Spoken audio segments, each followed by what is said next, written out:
अस्सलाम वालेकुम viewers, online fraud के हवाले से बड़ी अहम खबर आ गई है।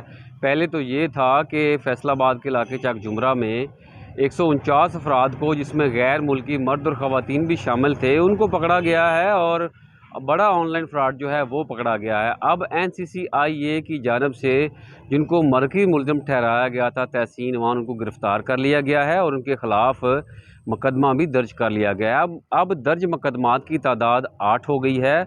इनके ख़िलाफ़, जो तहसीन अमान के ख़िलाफ़ अब मज़ीद मुकदमा दर्ज हुआ है, इसमें इल्ज़ाम आयद किया गया है कि इन्होंने अदारों से जो मुख्तलिफ़ डाटा है वो छुपाया है और गलत इंफॉर्मेशन दी है, जिससे कौमी लेवल पे ख़तरात लाक हो सकते थे। अब ये अपनी सफाई जो है अदालत में दे सकते हैं।